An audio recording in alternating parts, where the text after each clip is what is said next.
हमारा जहां, सच का जहां। ज़राई ज़मीन पर हाउसिंग सोसाइटियां ना बनाई जाएं, स्मोक पर कम से कम 10 साल की पॉलिसी बनानी चाहिए। लाहौर हाई कोर्ट के जस्टिस शाहिद करीम ने स्मोक के तदारुक के लिए दायर दरखास्तों पर समाअत की और इस मौका पर एडवोकेट जनरल पंजाब खालिद इसहाक अदालत में पेश हुए।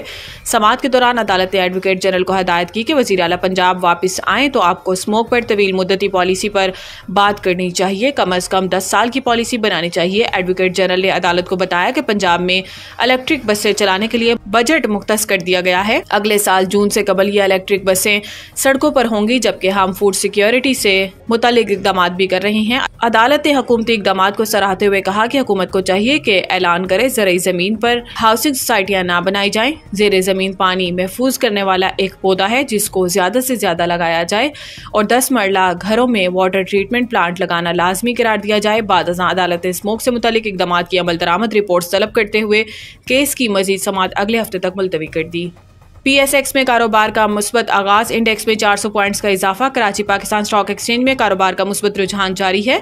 कारोबारी हफ्ते के आखिरी रोज स्टॉक एक्सचेंज में कारोबार का मुस्बत आगाज देखने को मिला और 100 इंडेक्स में 405 पॉइंट्स का इजाफा हुआ।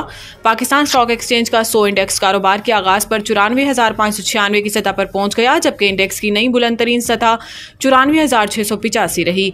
वाज़ेह है कि गुज़िश्ता कुछ अरसे से पाकिस्तान स्टॉक एक्सचेंज में कारोबार का मुस्बत रुझान देखने को मिल रहा है और इस दौरान 100 इंडेक्स कई बार नई बुलंदी को छू चुका है। आईनी बेंच FIA और FBR से गैर मुल्की खुफिया बैंक अकाउंट्स की रिपोर्ट तलब। आईनी बेंच ने गैर मुल्की बैंक अकाउंट्स छुपाने और लूटी रकम रिकवरी केस की समाअत की। बेंच ने लूटी रकम वापसी पर भी मुतलका इदारों से रिपोर्ट तलब कर ली। वकील FBR हाफिज एहसान खोकर ने दलाइल में कहा कि इनकम टैक्स कानून में तरमीम हो चुकी है, कानून प्रोसेस के तहत खुफिया अकाउंट्स और रिकवरी पर कार्रवाई चल रही है। जस्टिस मोहम्मद अली मजहर ने रिमार्क्स दिए कि केस में FIA और FBR समेत तमाम एजेंसियों को रिपोर्ट के अहकाम जारी हुए। वकील FBR हाफिज एहसान खोकर ने कहा कि यह मामला FBR और FIA का है, एजेंसियों का इस मामले से कोई ताल्लुक नहीं। जस्टिस मोहम्मद अली मजहर ने कहा कि केस को खत्म करना है तो रिपोर्ट दे दें। बेंच ने इल्तवा दरखास्त पर केस की समाअत 2 हफ्तों के लिए मुलतवी कर दी। सदर जरदारी पर इमरान खान को कत्ल करने की साजिश का इल्जाम, शेख रशीद मुकदमे से बरी।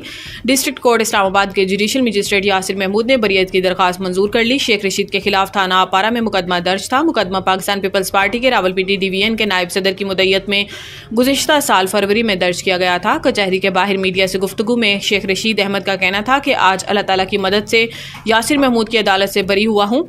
मैं अपने वकला और लोगों का मशकूर हूँ जिन्होंने मेरा केस लड़ा। अब बस दहशतगर्दी के 14 केसेस रह गए हैं। शेख रशीद ने कहा कि इन हुक्मरानों से जो काम लेना था वो ले लिया गया है। अब ये खुद कह रहे हैं कि अंडे और टमाटर पड़ते हैं। आप दोनों पार्टियां नफरत का निशान हैं, हर कोई आपसे नफरत करता है। इन्होंने कहा कि मैं यहाँ था ही नहीं जब वाक़या हुआ, मगर दहशतगर्दी के मुकदमात बना दिए गए। अब दहशतगर्दी की अदालत में 14 केसेस की समाअत होगी। मूछ, लसबेला और मरी में केस हुआ जो जगह मैंने देखी ही नहीं। मुझे खुफिया तौर पर कहा गया कि आपका सामान वापिस होगा, मगर नहीं हुआ।